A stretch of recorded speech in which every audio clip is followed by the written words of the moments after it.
Amém, aleluia. A graça e a paz, meus irmãos. Amém. Podem se sentar.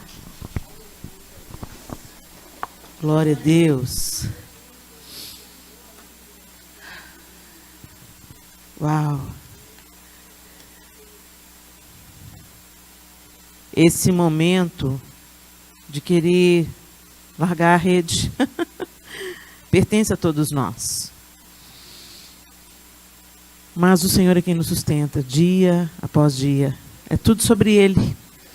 Não é sobre o que nós conseguimos fazer. É o que nós podemos fazer sob as suas ordens. Né? Como Pedro respondeu para ele, olha, nós já pescamos, já conheço o mar, mas sob as suas ordens, debaixo da sua palavra, eu vou lançar novamente as redes. Né? E é assim que a gente caminha. Debaixo da palavra dele, que ele nos sustente em obediência, em nome de Jesus. Amém? Gente, eu estou muito feliz de estar com vocês em um dia tão especial, tão festivo, um dia de gratidão. E sem mais delongas, eu queria que você abrisse a sua Bíblia comigo, no livro de Êxodo, capítulo 15, e nós vamos ler do verso 22 ao verso 27. Êxodo 15, do 22 ao 27. Moisés havia sido levantado como libertador do Egito. Antes ele havia sido treinado pelo próprio Deus e preparado na casa de Faraó. Ele passou os 40 primeiros anos de sua vida dentro da casa, dentro do palácio de Faraó, sendo criado pela filha de Faraó, e sendo preparado em toda a ciência, cultura, e sendo educado e aprendendo a ler, a escrever, enfim, sendo preparado não apenas para ser o libertador do Egito, mas também sendo preparado para ser o escritor do Pentateuco. Então Deus estava fazendo uma obra muito maior do que Moisés pudesse imaginar nos 40 primeiros anos que ele passou no palácio. Depois, ele já com aquela inclinação de trazer justiça para o seu povo, ele viu a briga entre um egípcio e um hebreu, e ele se mete na briga e mata o egípcio. E fugiu e passou outros 40 anos no deserto. E às vezes a gente pensa que Deus perdeu o controle ali por causa que Moisés perdeu o controle. Não, Deus não perdeu o controle de absolutamente nada. Deus tinha que agora, depois que Moisés tinha aprendido tudo que lhe seria útil para a jornada que Deus tinha para ele, tudo que ele tinha aprendido da ciência dos egípcios, da religião dos egípcios, da cultura dos egípcios, da sabedoria dos egípcios, porque até hoje a gente não entende como é que eles conseguiram colocar aquelas pedras para construir aquelas pirâmides. Né? Depois que ele passou por isso, ele tinha que ir para o Vale da Humilhação, porque ele já se achava. E a evidência disso é que ele se meteu na briga e acabou matando o egípcio. Ou seja, ele estava sendo direcionado pelo seu senso de justiça. E Deus tinha que colocar Moisés debaixo do senso de justiça de Deus. Porque é quando a gente age buscando a nossa própria justiça, como a gente erra a mão. Né? Ele buscando justiça, ele matou o egípcio.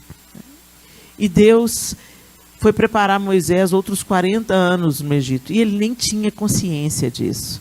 Ele nem tinha consciência dos livramentos que ele tinha experimentado até ali. Ele nem tinha consciência de todo o treinamento que ele estava recebendo, da escola que ele estava frequentando, para poder cumprir com excelência a tarefa que Deus daria a ele. E aí, Deus se revela a Moisés. Moisés já estava tão no ponto que ele falou para Deus assim: eu não consigo. Eu não posso ir. Porque eu sou pesado de língua. A gente não sabe se ele era gago, se ele era fanho, se ele tinha alguma dificuldade na fala que o intimidava. Ou seja, estava no ponto certo. Dependendo de Deus. Não dependendo da cultura, do intelecto, não dependendo da sua própria força, do seu próprio braço, nem do que ele achava ser certo, mas ele estava no ponto para Deus, então, iniciar a sua obra. Ele estava totalmente dependente. Deus falou: não, você vai sim, e eu vou levantar outro para te ajudar. E assim ele foi. Deus executou o juízo sobre os 10, com as 10 pragas, Deus executou o juízo sobre 10 deuses egípcios. Não foram pragas aleatórias, todas elas estão conectadas a uma divindade egípcia. Então, quando Deus vem com um pulso forte sobre um povo, em todo o Antigo Testamento, às vezes você pensa, puxa, mas Deus mandou matar todo mundo? Deus mandou matar todo mundo, mas não foi à toa, não foi de uma hora para outra e não foi irresponsavelmente. Deus executa juízo, mas sempre antes de executar o juízo, Ele manda avisar que o povo está errado. Ele manda o povo se converter dos seus maus caminhos. Sempre Deus manda um sinal de que o povo está andando num caminho tortuoso, o povo está fazendo impiedade, o povo está fazendo o que é mal perante os olhos do Senhor. E, gente, todo ser humano, desde que nós existimos, mesmo que ninguém nos diga, essencialmente, dentro de nós, nós sabemos o que é certo e o que é errado. Então, nós não somos inocentes.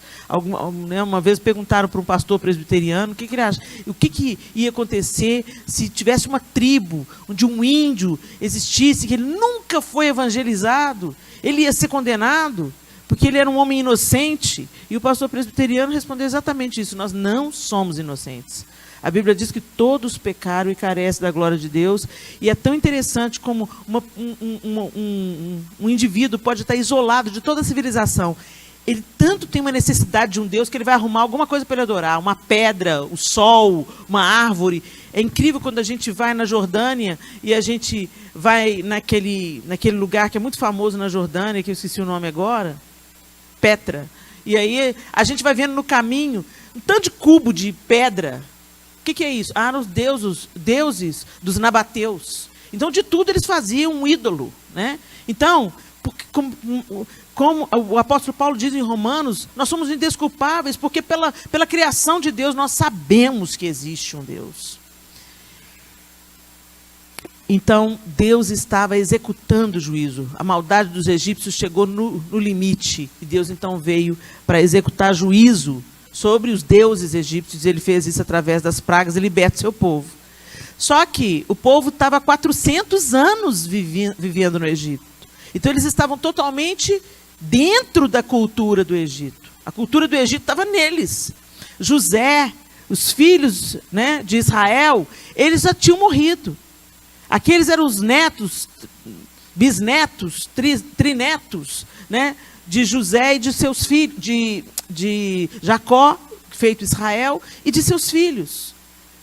Então, eles ouviam ali falar do Deus de Israel, o Deus de Isaac, o Deus de Jacó, pela tradição, mas também junto com isso, pela tradição oral, que eles estavam recebendo, aquilo que seus antepassados viveram e as promessas que eles tinham em Deus, eles também estavam convivendo com os deuses egípcios. É tão interessante que nas 4 primeiras pragas, o povo de Israel também, as 3 primeiras pragas, o povo de Israel também sofreu junto as consequências das pragas. Só a partir da 4ª praga é que Deus faz uma separação entre o povo dele e os egípcios.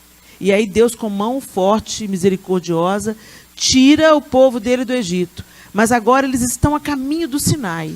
Nesse lugar onde nós estamos aqui na Bíblia, eles estão a caminho do Sinai, onde Deus ia ensinar o seu povo a como ele deveria ser adorado. Deus tinha tirado o povo do Egito, agora Deus precisava de tirar o Egito de dentro do seu povo. Tirar os deuses e os ídolos egípcios de dentro do povo. E isso é uma realidade tão grande que a gente vai ver no Sinai, quando Moisés demora um pouco no monte, quando ele desce, o que está acontecendo? Uma orgia. Eles constroem um bezerro de ouro. Quer dizer, tudo tem a ver com aquela cultura. Eles estavam aculturados com o Egito. Fizeram um ídolo de ouro, um bezerro de ouro, e diziam que aquele bezerro de ouro era o Deus de Israel. Né? E aí Deus vem com punição. E não é assim, não é assim. E aí nós estamos aqui então saindo do Egito, acabamos de atravessar o Mar Vermelho, e no caminho para o Sinai, acontece um episódio. A partir do verso 22, o texto diz assim: Depois, Moisés conduziu Israel desde o Mar Vermelho até o deserto de Zur. Durante 3 dias, caminharam no deserto sem encontrar água. Então chegaram a Mara, mas não puderam beber das águas de lá, porque eram amargas. Esta é a razão pela qual o lugar chama-se Mara. E o povo começou a reclamar a Moisés, dizendo: Que beberemos? Moisés clamou ao Senhor, e este lhe indicou um arbusto. Ele o lançou na água, e esta se tornou boa.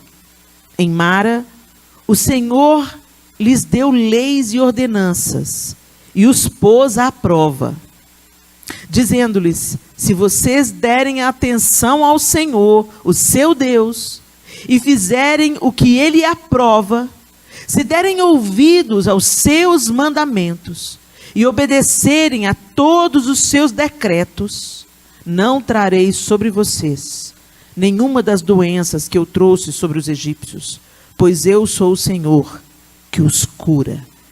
Depois chegaram a Elim, onde havia 12 fontes de água e 70 palmeiras, e acamparam junto àquelas águas.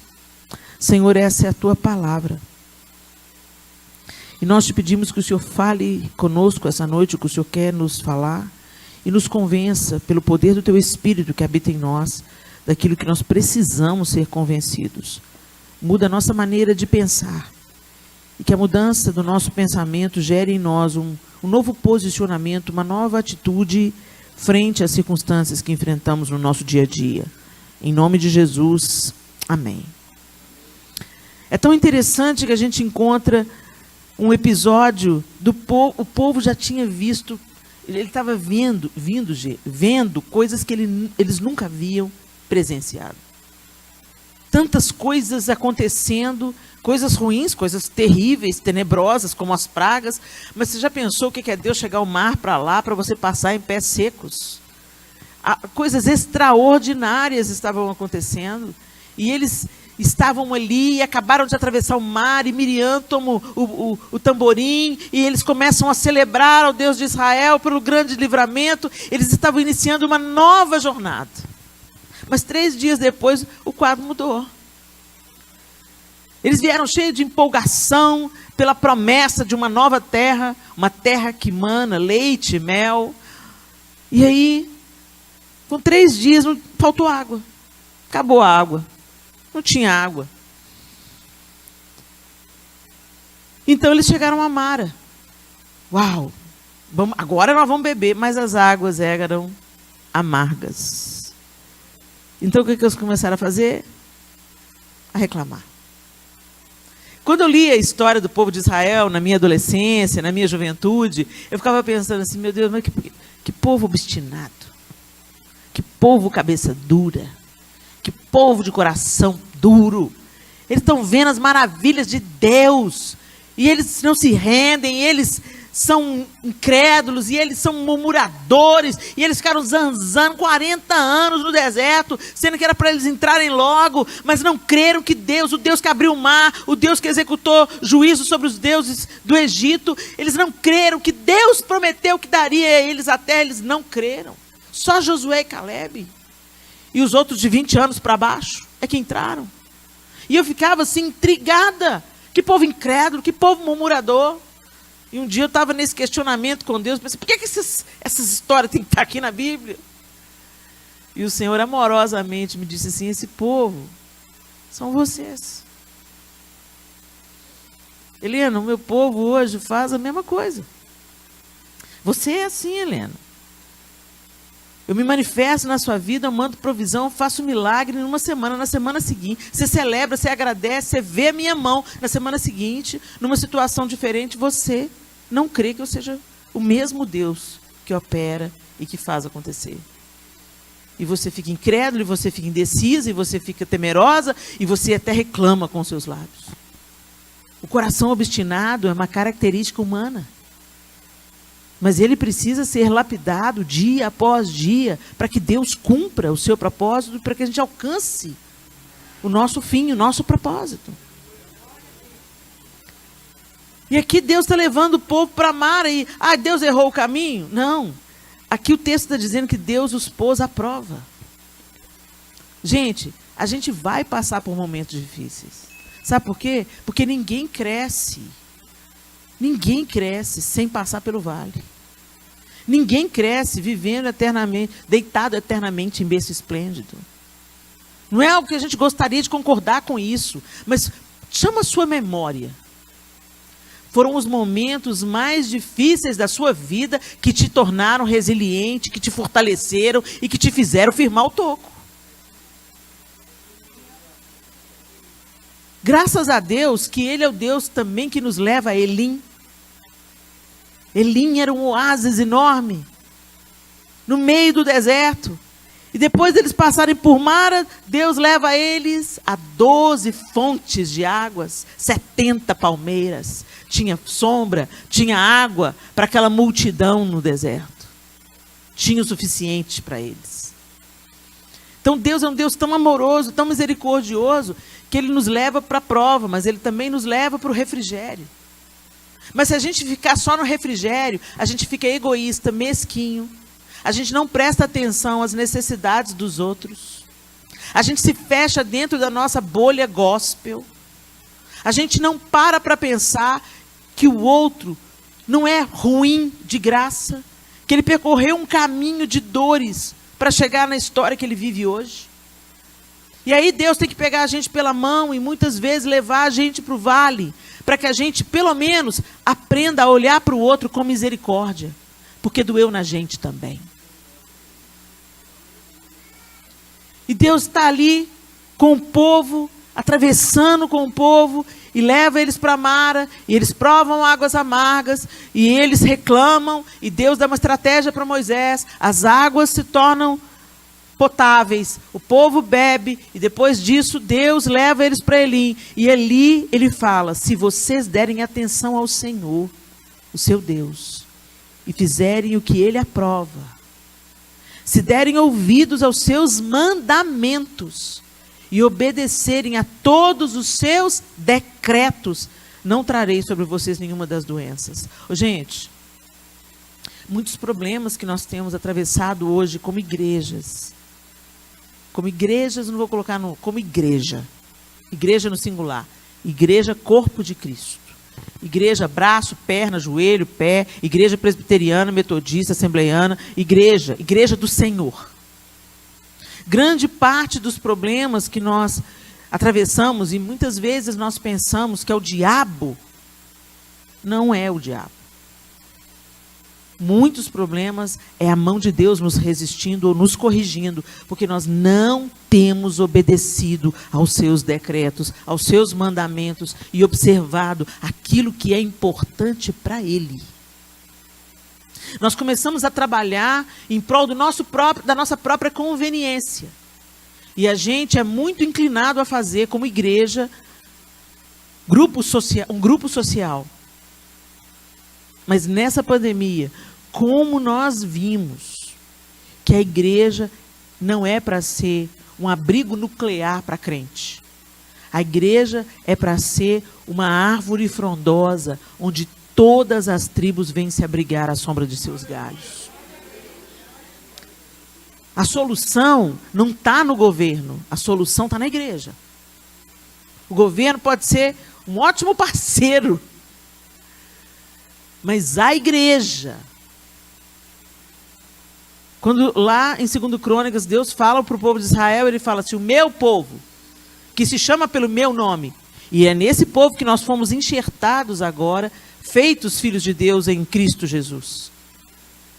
Então essa promessa também vale para nós hoje, por causa do sacrifício da cruz. Se o meu povo, que se chama pelo meu nome, se humilhar e orar e me buscar e se converter dos seus maus caminhos. Não estou falando de ímpio aqui, não. Deus está falando com o seu povo. Por quê? Porque o povo de Deus, esse povo aqui de Israel, Deus tirou eles do Egito, levou eles para o Sinai para tirar a idolatria de dentro deles. Mas, gente, depois que eles entraram na terra, depois de 40 anos rodando no deserto, eles entram na terra, e Deus fala através de Moisés para Josué, e depois Josué fala para o povo: se vocês não podem se contaminar com os deuses da terra, por isso que vocês vão ter que exterminar os povos. Chegou também o tempo de juízo de Deus, daqueles povos que haviam ocupado a terra que Deus dera por promessa a Abraão. Então Deus tinha que exterminar aquele povo. A medida da maldade deles chegou no topo. Deus falou: agora eu vou executar juízo e vou entregar a terra para vocês. Eu vou executar o juízo através de vocês, eu vou entregar a terra para vocês. Mas tome o cuidado de obedecer a tudo que eu estou mandando para vocês, porque senão vocês serão destruídos. E, gente, o livro de Juízes vai descrevendo isso para a gente. A queda do povo, O povo ia para a idolatria. Aí Deus tirava a mão. Aí os povos vinham e conquistavam Israel. Oprimiam Israel. Gente, quando a Bíblia fala assim, oprimiam Israel, significa que tinha estupro, significa que tinha assassinato, significa que tinha saque. Eu planto, plantei, vem o opressor e tira tudo que é meu. Né? Às vezes, oprimiu o povo de Israel. Gente, era uma escravidão mesmo. Algo terrível. Coisas terríveis eram feitas contra o povo de Israel. Aí o povo ficava encurralado, se arrependia dos seus pecados, voltava para Deus, pedia a misericórdia de Deus, Deus levantava um juiz, esse juiz reinava com retidão, Deus entregava os inimigos nas mãos do povo de Israel, e daqui a pouco a coisa ficava boa de novo, o tempo ficava fácil de novo, e aí o que acontecia? Eles iam para a idolatria de novo. Ah, Helena, mas esse não é um problema nosso no século XXI. Agora um pouco mais, gente. Você não precisa de ir num templo, você não precisa de construir uma pedra. É só você observar o que está na palma da sua mão todo dia. Tem um programa no celular que mostra quanto tempo nós gastamos com a tecnologia todo dia. Faz um comparativo com quanto tempo você gasta de oração. Não, Helena, mas eu fico no celular mesmo. Mas eu estou mandando mensagem no WhatsApp para abençoar o povo. Eu estou assistindo mensagem no YouTube. Sabe como? Mas está negligenciando sua família. Gente, o tete a tete com Deus, ele se dá através da oração. Não tem relacionamento sem conversa. Se a gente não conversa com Deus, a gente não está vivendo um relacionamento, a gente está vivendo a religião. A vida de oração é pré-requisito para nosso relacionamento com Deus ser uma realidade. Igual conversa é necessário no casamento.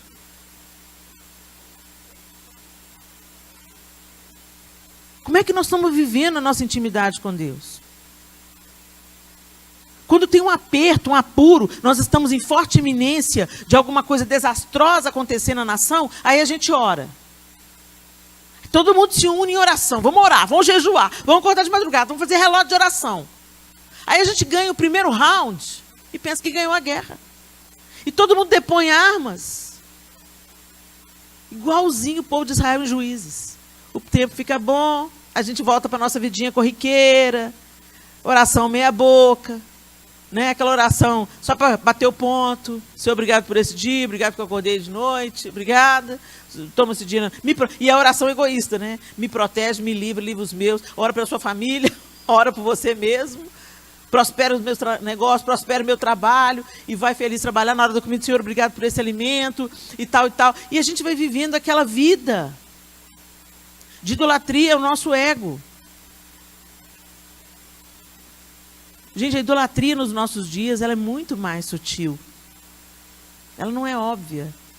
Principalmente para nós cristãos, que já sabemos do perigo da idolatria, ela se camufla, porque essa é a especialidade de Satanás, o engano. O engano é o quê? É o que parece verdade, mas é mentira. E rouba o nosso tempo. E a gente começa a sentir uma opressão, a gente começa a sentir depressão, a gente começa a sentir vontade de desistir, e isso leva muitos a desistirem, inclusive da própria vida. E você pensa assim, brotou. Gente, mas o que aconteceu com aquele pastor que suicidou? Como assim, gente? Nós estamos percorrendo todos a mesma estrada. Uns estão mais na frente, outros estão aqui no meio, uns estão começando agora lá atrás, mas estamos na mesma estrada, como cristãos, como seguidores de Cristo. E a velocidade aqui não é importante, embora alguns desavisados ainda pensem que é. Sai atropelando, corre. Quando você pensa que não, você está passando por ele de novo. Exausto. Calma, querido. Aqui o importante não é chegar primeiro, não. O importante é chegar. Vamos até o fim. E é dia a dia que o Senhor vai nos sustentando. E vai desfrutando o caminho, porque no caminho tem muita utilidade a sua vida. Tem muita gente para se ajudar pelo caminho. Vocês estão completando um ano. E a pergunta que eu quero fazer para vocês é, para quê? Como que essa igreja será conhecida por essa cidade? A igreja de Atos dos Apóstolos tem uma característica que diz que contava com a simpatia de todo o povo. E eu não estou dizendo que a gente deve querer agradar homens. Mas quando você agrada a Deus, cumprindo o que é importante para Ele, inevitavelmente você vai atrair o respeito dos homens. Eles podem te criticar, eles podem jogar pedra, mas no dia da adversidade é aqui que eles vão buscar socorro. No dia da tribulação, é você que eles vão procurar e pedir oração. Eles podem ridicularizar, fazer meme com você. Ah lá, vem fulano, santão, ah lá. E aí o crente, olha o crente. Né? E você continua respondendo com graça, com amor. Porque nada melhor do que um dia depois do outro. Né? E não porque a gente quer vingança, mas porque o Senhor abre oportunidades para você responder com graça a quem te vem com ofensas. E é nisso que Cristo é revelado. É nisso que todo mundo está dizendo algo contra nós que a nossa prática não confirma. Então presta atenção no que eu quero te dizer. Satanás, ele trabalha sempre em duas vias. Ele trabalha com uma mentira na mente de um e a mentira na mente do outro. E o que ele quer fazer? Que a mentira seja confirmada como verdade através das suas atitudes. Então, agora vai começar a acontecer o quê? Crente é homofóbico. Crente é genocida. Crente não considera os perigos da pandemia. Crente é negacionista. Crente é um povo atrasado, retardado, que está na Idade Média. Crente é um povo que não gosta de homossexual. E tudo que Satanás quer fazer é confirmar nas nossas reações o discurso que ele está tecendo na mente do outro. Era isso que Jesus não dava, esse gostinho. E aí, o que você tem para dizer? E quanto ao imposto que César está cobrando? A Deus o que é de Deus, a César o que é de César. Era a última resposta que eles esperavam de um Messias que, na cabeça do povo judeu, era um revolucionário político. Eu não estou aqui preocupado com o Império Romano, não. Eu não estou aqui preocupado com César, não. Com o que Herodes vai fazer, não. Eu estou aqui numa missão muito maior. Eu estou estabelecendo o reino de meu Pai, que não terá fim. Cadê o Império Romano, gente? E olha nós aqui.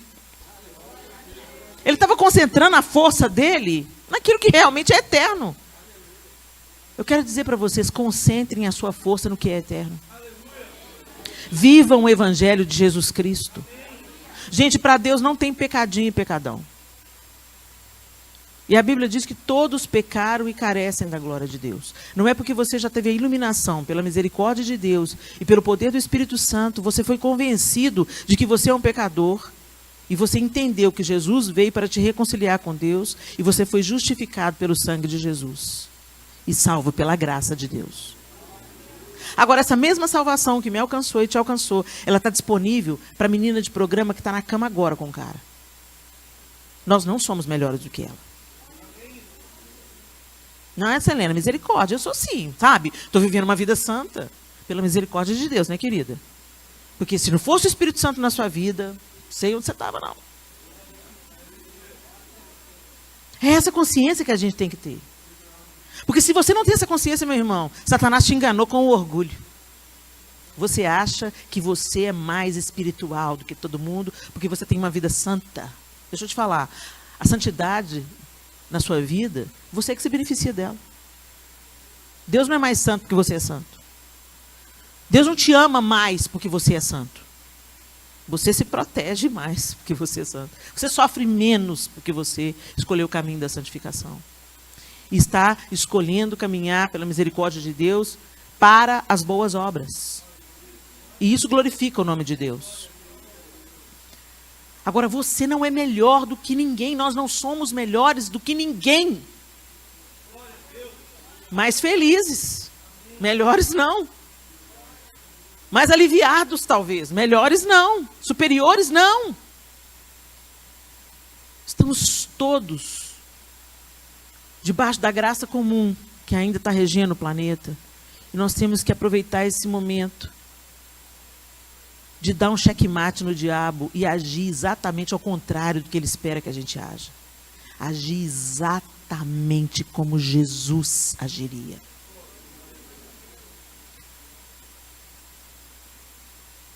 Olha as pessoas, esses dias, o André Valadão, meu amigo, ele tem tomado uma dimensão assim no Instagram, com as respostas dele, que são objetivas demais, com aquele sotaque mineiro carregado, e muitas delas engraçadas, né?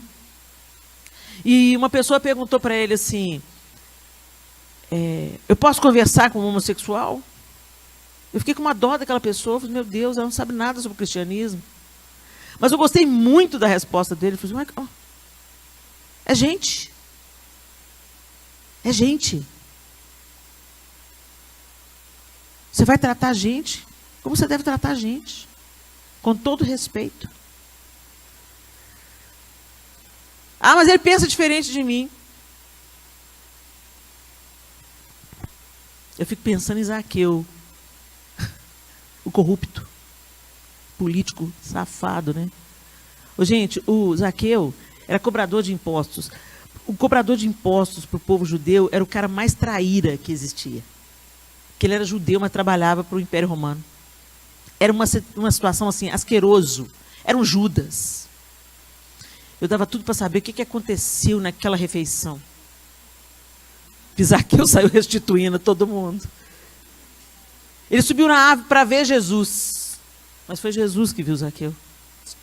Desce daí que eu vou comer na sua casa hoje. E você não vai no churrasco dos incrédulos da sua família, que você acha que você é santo demais para você estar na roda dos escarnecedores. Vai lá no churrascão da sua família. Ah, mas lá tem cachaça, tem música do mundo, e tem você, santo. E quando você chega, os demônios têm que sair correndo. Onde que um palito de fósforo é aceso, acabou a escuridão. Mas você fica intimidado com a escuridão. E ao invés de você ser luz, onde há trevas, você vem ser luz onde tem luz. Gente, a igreja é o lugar onde a gente é nutrido, discipulado, disciplinado, corrigido, ajustado. A gente se reúne por uma adoração coletiva que rasga o céu, porque não tem nada mais poderoso do que uma adoração coletiva, uma oração coletiva. É tremendo quando a igreja ora em concordância juntos. Mas depois, a gente vem aqui é um lugar de recarregar as baterias. Você vem e recarrega, sai prontão, para ser luz no mundo, sal na terra. Não é luz na igreja, sal na igreja. A igreja é luz no mundo e sal na terra. Então Deus tem que derrubar alguns ídolos dentro de nós. Umas crenças falsas. Quando a gente se santifica, a gente não está se separando do mundo. Quando a gente se santifica, a gente está poupando o mundo das nossas ruindades. Já tem ruindade demais no mundo. Eu não vou colocar a minha contribuição, não.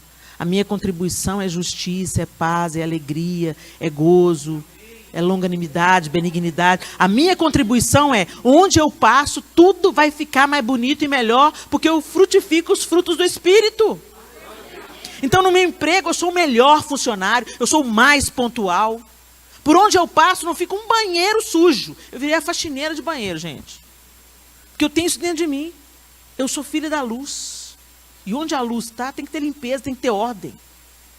Tem um lixo no meio do aeroporto, eu saio catando lixo. Não fui eu que julguei, você, pois é, também. Não fui eu que Jesus não pecou, mas ele morreu por mim. Eu sou discípula dele. Então eu vou assumir a responsabilidade do erro de outro. Cristianismo não se dá nos grandes eventos. Cristianismo acontece nas coisas corriqueiras do dia a dia, onde você é reconhecido pelos seus colegas, pela sua família, pelo pessoal do seu bairro e pela vizinhança da igreja aqui, como o povo mais amável, mais gentil, mais organizado, mais limpo e mais cumpridor das leis que existe.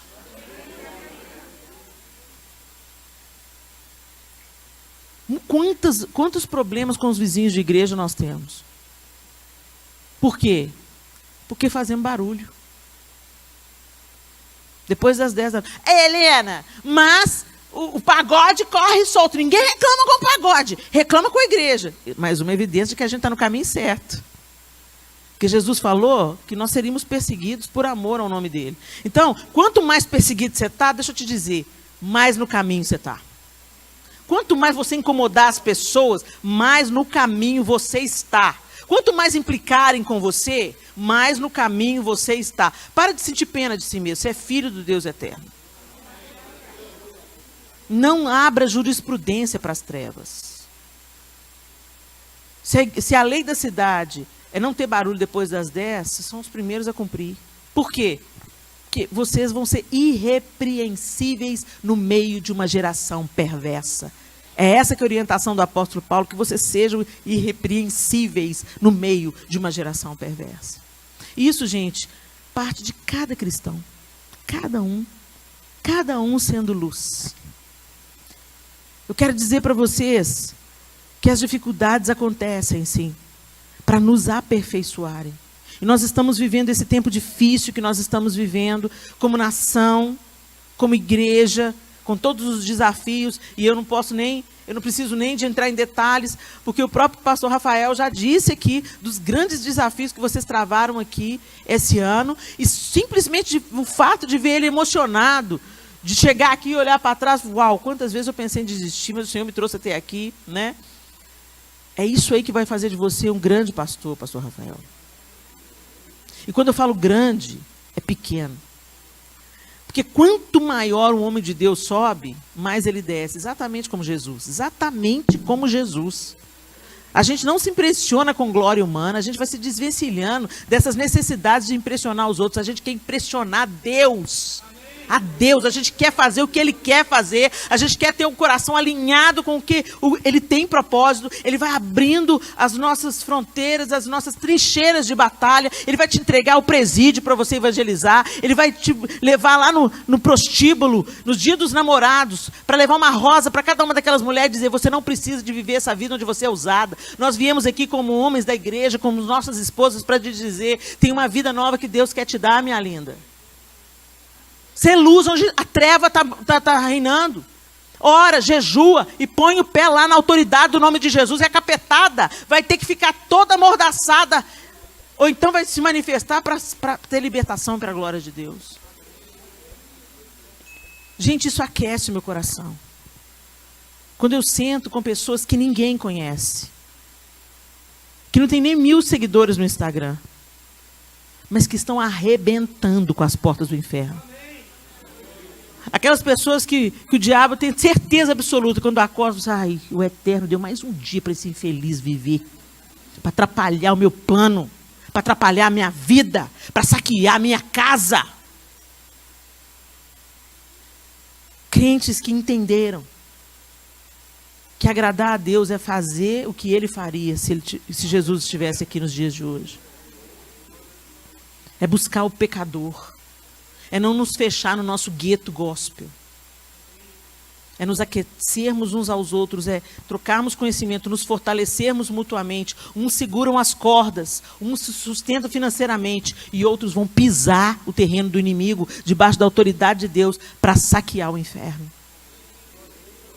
Essa igreja foi plantada aqui para ser uma tocha flamejante nessa cidade. E que toda a glória seja para o nome do Senhor. Mas eu tenho que lembrar vocês de alguns episódios na história bíblica. Não apenas esse episódio de Elim. Onde Deus levou o povo para um lugar inóspito, sem água. E quando teve água, a água estava amarga.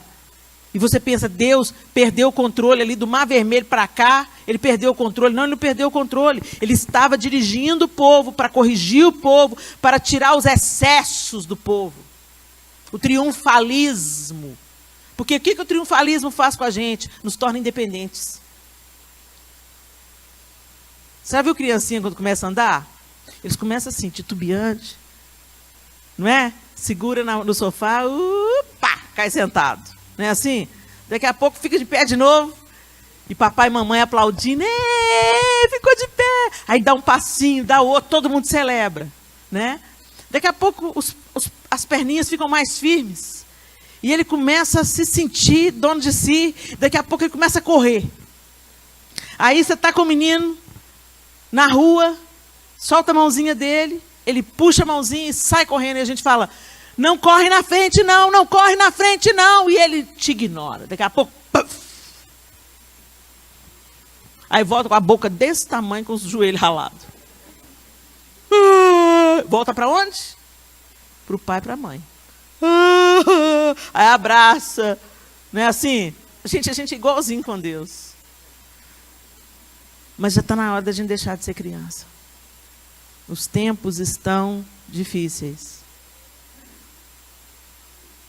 E a melhora que a gente espera, ela pode vir um pouco diferente do que a gente está esperando. Eu tenho cá para mim que nós entramos numa espiral que vai nos levar até a volta de Cristo. Não sei, posso estar errada, mas com tantas conjunturas encaixando direitinho, com tantas profecias se cumprindo, eu fico com as barbas de molho. De qualquer forma, a gente tem que estar pronto, porque ou Jesus vem nos ares ou a gente vai encontrar com ele a qualquer momento. A gente não sabe a hora. Então, estejamos prontos, certo? Vivendo o propósito de Deus para nós. Deus não está permitindo essa pandemia para gerar pânico, pavor e morte.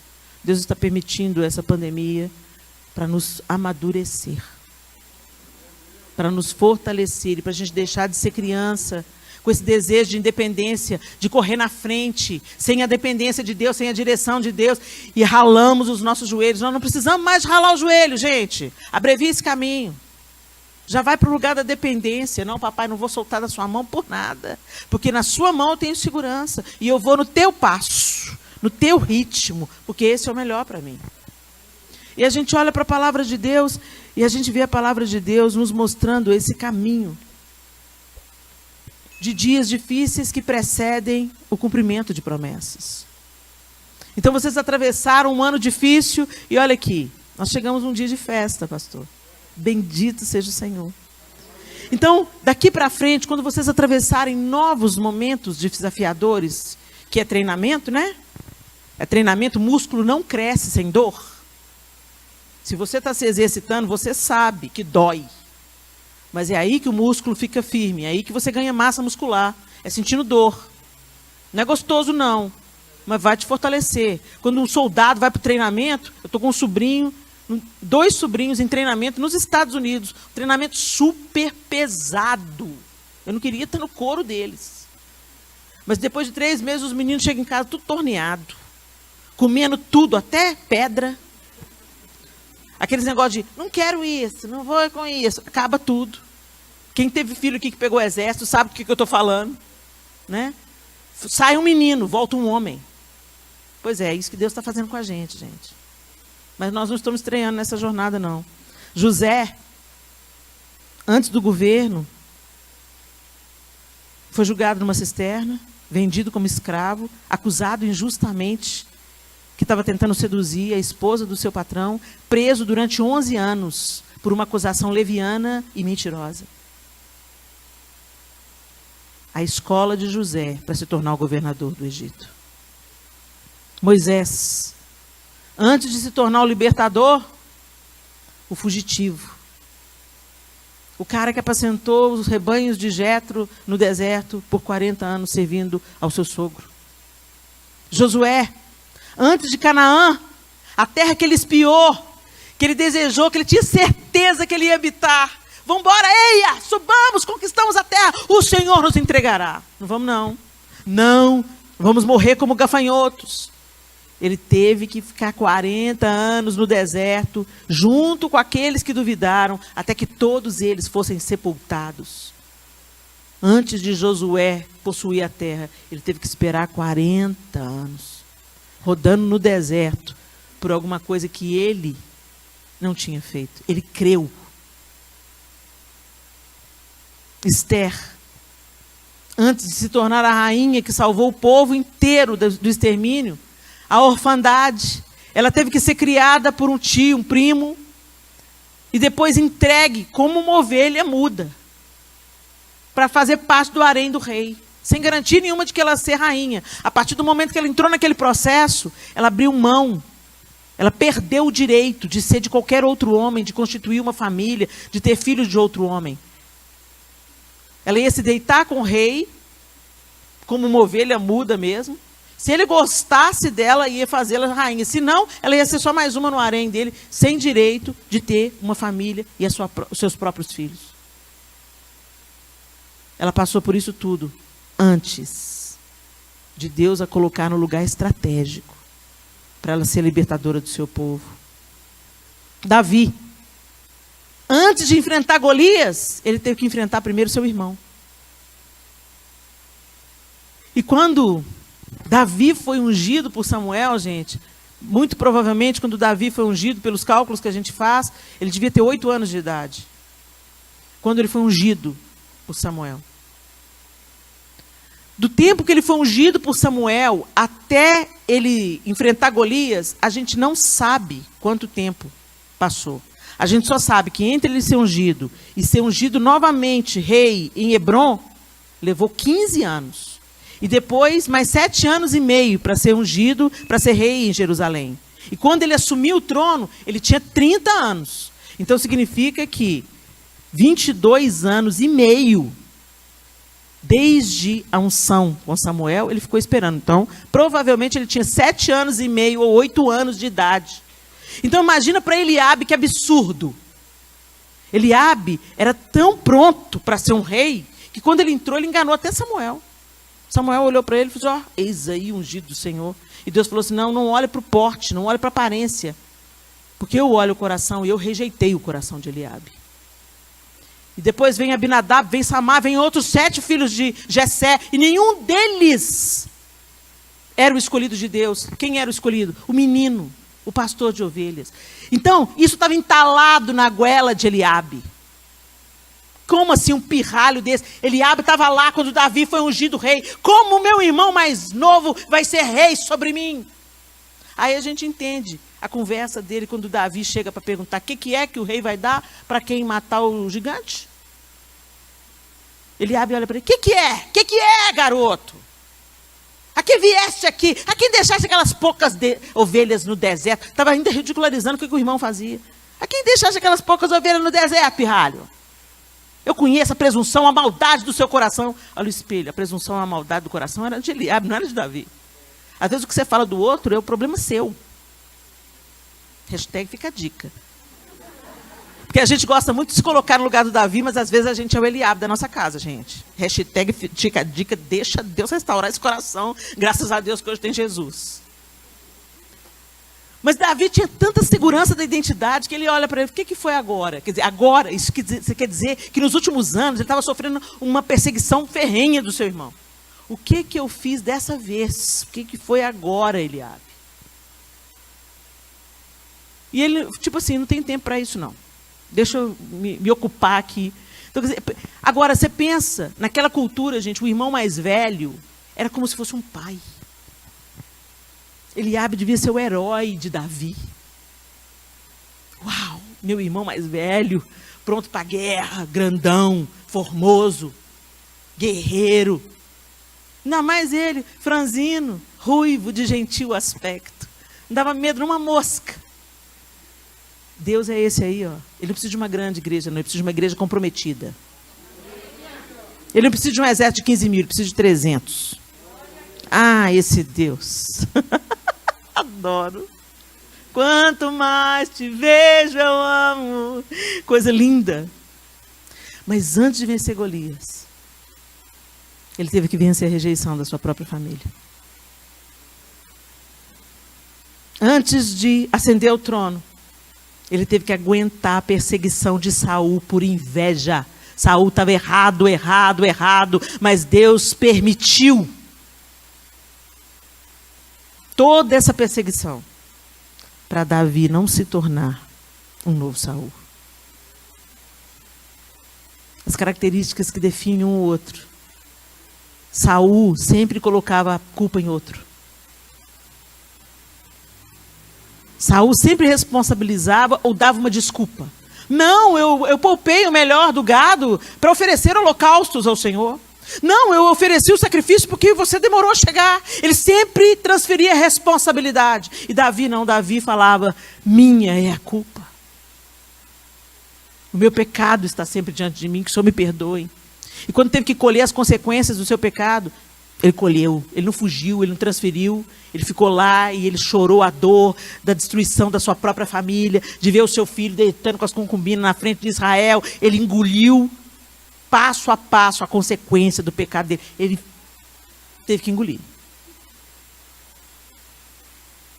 E Jesus, antes da redenção, o Calvário. Antes do ministério, o deserto. Esse é o esquema de Deus, gente. Esse é o jeito que Deus trabalha.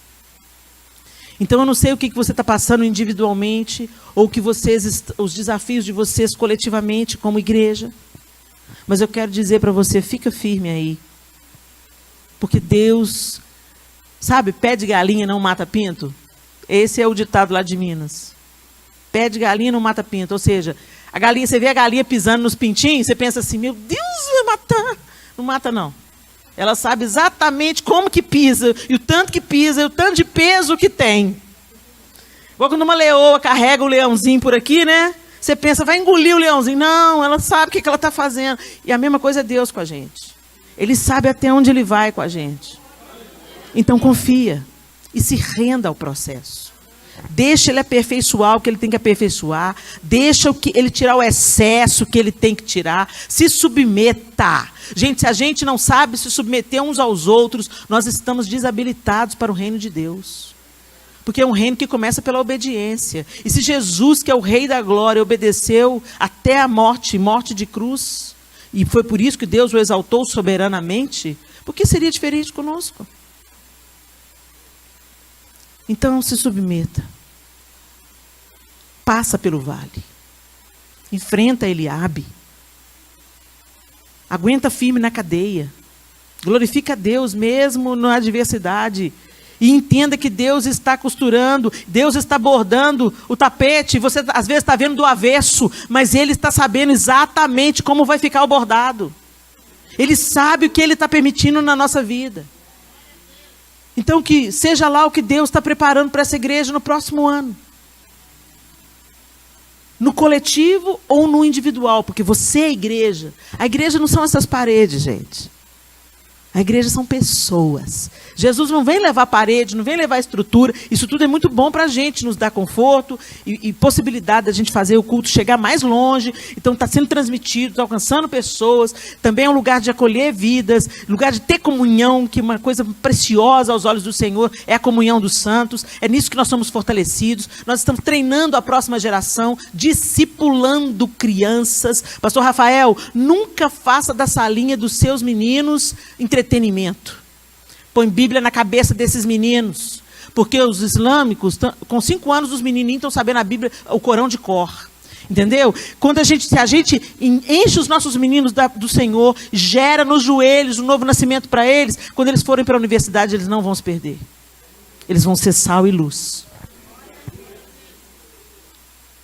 Mas isso vai gastar tempo. Dá trabalho, inculcar o evangelho, treinar esses meninos no evangelho, gerar uma experiência com o Espírito Santo, gerar um novo nascimento, porque filho de crente não é crente. Às vezes você confia. Estou aqui uma mãe testemunhando.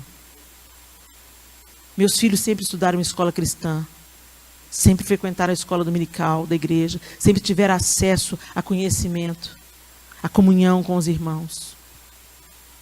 Minha filha mais velha está fora dos caminhos do Senhor. E essa é a minha maior dor, minha dor mais aguda. E quando eu estou me desesperando, eu penso, Deus conhece sua estrutura, sabe o que está fazendo. Eu nunca mais abracei uma mãe com um filho no mundo do mesmo jeito. Eu nunca mais orei junto com uma mãe que está com um filho desviado do mesmo jeito. Agora dói em mim. Eu sei a dor dela. Agora eu sei que se os outros meus 3 filhos estão na presença do Senhor, não é mérito meu. Então eu quero dizer para você, está difícil, está passando na luta, começa a enxergar Deus na luta, te forjando, te fortalecendo, te preparando, dando um upgrade na sua vida de oração, porque tem uma coisa que ensina a gente a orar, é luta, não é? Ou escola boa, você comeu uma boa dose de luta, você vai orar, e vai ser aquelas oraçãozinhas assim, Senhor, obrigada, Jesus. Senhor, tem compaixão, tem misericórdia. É assim que é. Ou sua vida de oração vira outra. Que isso não se perca. Deixa Deus apertar, deixa Deus forjar, deixa Deus formar. Fazer de você um crente maduro. Um crente que faz a diferença. Por onde vocês forem nessa cidade, fulano, da igreja do pastor Rafael lá. Vocês não são novinhos aqui na cidade? A gente é novo aqui. Poxa. Povo diferente. É esse o relatório que o povo de Deus provoca. Feche os seus olhos.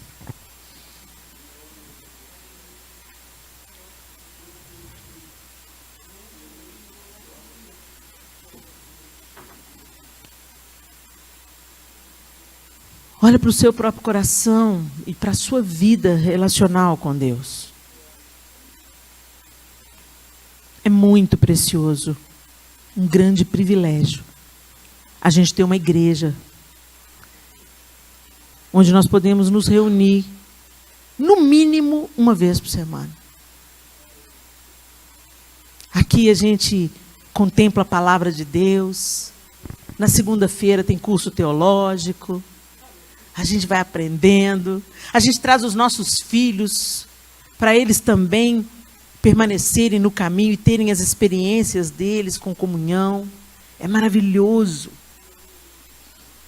Mas você é a igreja quando você anda aqui pela cidade. Quando você anda por Itatiba, você não é só José, Maria. Você é fé em ação. Esse nome dessa igreja é profético, né? Fé em ação. As nossas atitudes simples em relação à cidade, ao vizinho, ao patrão, ao empregado, mostram a nossa fé. Não é uma fé que a gente só fala dela. É uma fé que a gente vive. Que vocês sejam o povo mais gentil de Itatiba. O povo mais limpo, mais organizado. Mais ponderado, mais manso. Que vocês sejam reconciliadores, pacificadores, intercessores. Quando vocês andarem pelas ruas dessa cidade de carro, vai profetizando. Ó Deus, eu profetizo salvação, Senhor. Quando vocês verem os jovens entregues às baladas, às drogas, olha como se fosse um filho seu. Não olha como se fosse um vagabundo, pecador, não. Ore por eles como você oraria se eles fossem seus filhos. Porque tem uma mãe que está sofrendo. Tem um pai que está sofrendo.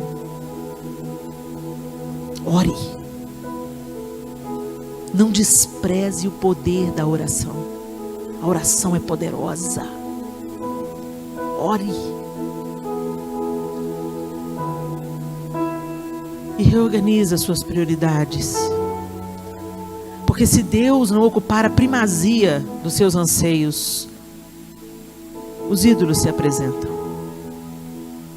Eles disputam o lugar de Deus no nosso coração todos os dias.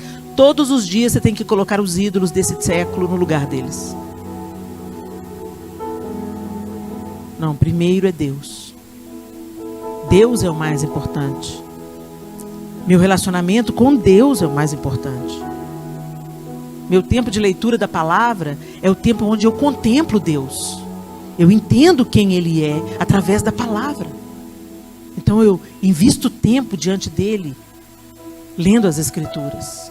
E não apenas para cumprir tabela ou para bater cartão, mas para enxergar Deus nas linhas e nas entrelinhas, porque eu me torno semelhante àquilo que eu contemplo. Nós nos tornamos semelhantes àquilo que contemplamos. E quando contemplarmos Deus, você não vai precisar de fazer esforço para ser gentil. Fruto brota. Investe o seu tempo em oração, em contemplação de Deus através da palavra. E os frutos vão começar a arrebentar. A 30, 60, 100 por um. Fruto do Espírito rompe sem detença. E aí quando você está dando muito fruto, vem a poda. E aí a gente entra aqui nesses lugares que a gente falou. Vamos para Mara. Vem os Eliabes. Se levantam os Saús. É poda. Mas fica tranquilo. Não é corte, é poda. Se você está andando diante de Deus, você não será destruído. Você vai dar mais fruto ainda. E é isso que Deus quer fazer na sua vida individual e na vida dessa casa, dessa igreja. Quando vierem as podas, não reclama não. Fala com Deus, vai limpando mesmo, Deus. Vai tirando o que está sobrando. Vai jogando esse galho para onde ele tem que crescer mesmo. Vai fazendo a sua poda de redirecionamento.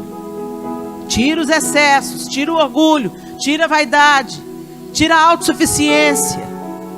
Tira, Senhor. Aí você vai dar muito mais fruto. E esse é o tempo. Esse é o tempo de muitos, milhares de milhares se renderem aos pés do Senhor. Esse é o tempo. Não busque estratégias humanas, não. Pastor Rafael, se você já era crente, seja mais. Se você amava Jesus, ama mais. Eu quero te dizer uma coisa, servo de Deus. A vida de um pastor é muito atarefada. Vocês são muito absorvidos. O telefone sempre toca, sempre tem uma demanda. Pastor, fulano está internado. Pastor, vem orar para o meu pai. Pastor, fulano morreu. Pastor, você faz meu casamento. Pastor, você vem no aniversário. Pastor, fulano está doente. Pastor, você não vai aparecer. Pastor, um cano estourou na igreja. Pastor. Pastor Rafael, não abra mão do seu devocional e do seu tempo aos pés do Senhor. Se você orar e se você contemplar Deus todos os dias da sua vida através da palavra, você está acompanhado em todas as suas lutas. Se você abandonar Deus, porque o abandono de Deus não é sair da igreja. Às vezes a gente abandona Deus quando a gente negligencia o tempo de contemplação diante dele. Você vai lutar muitas guerras sozinho. Você pode até ser derrotado. Porque Davi só venceu o gigante porque ele foi em nome do Senhor dos Exércitos. Então se revista de Deus todos os dias. Carol, ajuda ele. E entra junto com ele. Orem juntos. Entra no domo de proteção de Deus. Chama os anjos para caminharem com vocês quando vocês andarem pela cidade. Deus vai dar direção, Deus vai dar estratégia. Deus vai remover os inimigos da sua frente. Não deixa a sua missão te roubar o dono da missão.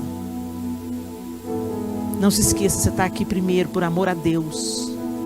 Que Ele continue ocupando a primazia. E as demais coisas, Ele vai adiante de você. Te orientando, te dando estratégia, levantando pessoas para te ajudar. Ele vai trazer pessoas para somar com você, como Ele já tem levantado nessa casa. Mas que o seu trono seja, o trono do seu coração, seja todo do Senhor. Que o melhor do seu dia, Pastor Rafael, seja só do Senhor. Amém? Fique de pé no seu lugar, vamos orar. Senhor, nós te bendizemos, louvamos o teu santo, poderoso nome. Reconhecemos, ó Deus, a nossa pequenez, a nossa humanidade. Como o apóstolo Paulo, nós podemos afirmar também, Senhor, o bem que a gente quer, a gente não faz, mas o mal que a gente não quer, vira e mexe, a gente está fazendo. Por isso nós nos apegamos ao Senhor e nós te pedimos que pelo poder do teu Espírito, sejamos conduzidos à tua presença dia após dia. Coloca em nós sede e fome pela tua palavra. Coloca em nós, ó Deus, compromisso, decisão, para priorizarmos o Senhor. Para orarmos, não apenas pelos nossos interesses particulares, mas por aquilo que o Senhor desejar que nós oremos. Que individualmente e coletivamente nós oremos sem cessar pelo Brasil, sem cessar por essa cidade, sem cessar pelo estado de São Paulo, sem cessar, Senhor. Nos ajuda a amar Itatiba como o Senhor ama, amar os perdidos como o Senhor ama, a olhar as pessoas que ainda não te conhecem como o Senhor olha. Abate o orgulho do nosso coração, a arrogância, a justiça própria, e toma a nossa vida, Deus, como um poderoso instrumento nas tuas mãos, para que o Senhor se derrame nessa cidade. Toma essa igreja, Senhor, que ela seja um luzeiro, uma tocha flamejante, que a tua luz e o teu calor atraiam as pessoas a este lugar, e que elas sejam acolhidas, não de uma maneira fake, não de uma maneira de merchan, de marketing, mas que genuinamente as pessoas que entrarem para aquela porta, que não te conhecem, que elas vejam Cristo em cada face, acolhimento em cada pessoa aqui, e que o Senhor faça tudo que o Senhor planeja fazer nessa casa e através dessa casa, e que o seu nome seja glorificado, em nome de Jesus. Amém e amém. Seja fortalecido, meu irmão, minha irmã, e lembre-se, nenhuma batalha, nenhum vale fica infrutífero na nossa vida. Toda poda é para que a gente produza mais fruto ainda. Deixa Deus usar vocês. Amém? Deus abençoe.